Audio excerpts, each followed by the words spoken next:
Police का खौफनाक चेहरा फिर आया सामने। देश के अलग अलग क्षेत्रों से आ रही तस्वीरों ने व्यवस्था पर सवालिया निशान लगा दिया है। इंसानियत को शर्मसार करती तस्वीरों ने आम आदमी को अंदर से झकझोर कर रख दिया है। देश के कोने कोने से न जाने कितनी ऐसी तस्वीरें निकलकर सामने आ रही हैं जो पुलिसिय बर्बरता की कहानी को बयां करती हैं, जिससे केंद्र और प्रदेश सरकारें भी कटघरे में खड़ी होती नजर आ रही हैं।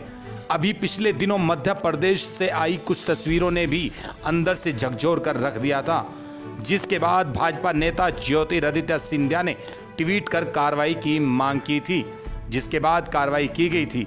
अगर बात करें उत्तर प्रदेश के पूर्वी यूपी से भी न जाने इस तरह की कितनी तस्वीरें सामने आ चुकी हैं।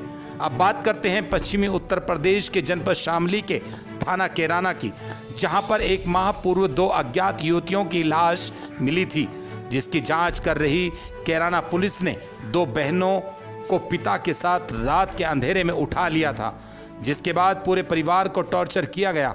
बताया जा रहा है कि 3rd डिग्री तक का इस्तेमाल किया गया।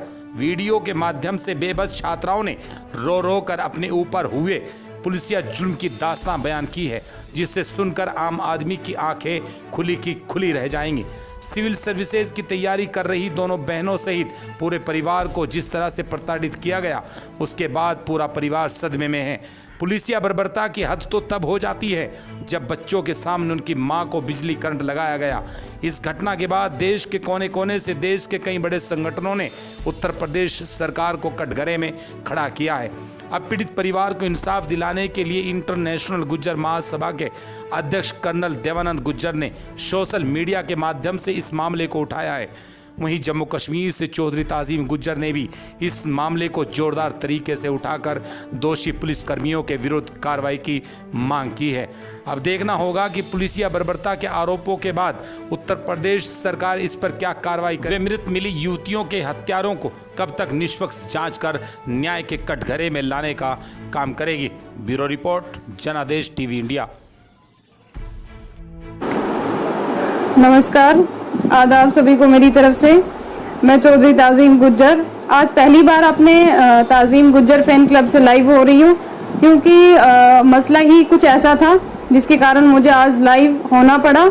तो आपको मैं बताती चलूँ कि 2 दिन पहले भी मैंने एक मसले को ट्विटर पे हाईलाइट किया था, और आज वो घटना इतनी दुखद है कि वो बच्चियाँ मेरे साथ बैठी हैं, मेरे सामने बैठी हैं। तो मैंने सोचा कि मैं खुद एक बार लाइव आऊं और अपने सभी गुजर समाज से उन बच्चियों को रूबरू कराऊं और वो अपनी तकलीफ, दुख, दर्द का इजहार खुद कर पाएं। 2 दिन पहले मैंने ट्विटर पे टैग किया था, यूपी डिस्ट्रिक्ट शामली कैराना का एक मसला है।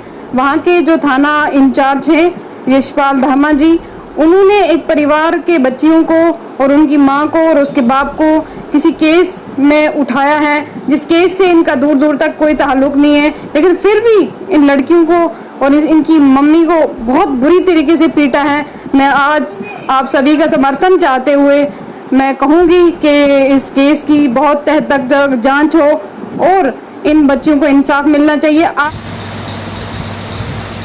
नमस्कार भाइयों, जय हिंद।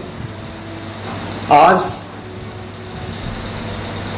के दिन मैं आपके बीच में आमतौर पर जिस विषय को लेकर के आता हूं, वो हमारे गुर्जर समाज से जुड़े हुए वो बड़े मुद्दे होते हैं जिनके बारे में चर्चा करता हूं। आज मुझे 1 घंटे पहले एक मैसेज आया हमारे महिला प्रकोष्ठ की राष्ट्रीय महामंत्री ताजीम चौधरी से कि कर्नल सर, एक बहुत कैराना की दुखद घटना हो रही है और उस दुखद घटना के बीच में मैं चाहूँगी कि आप आज लाइव आएं और हमारे महासभा के पेज के माध्यम से जो कैराना के अंदर हमारे एक गुर्जर परिवार के साथ जो अन्याय हुआ है उसकी आवाज़ आप उठाएं और समाज तक बताएं कि ये किस प्रकार से घटनाएं हो रही हैं। और ये सिलसिला चला आ रहा है पिछले कुछ महीनों से, जहां समाज विशेष ऐसी घटनाएं हो रही हैं।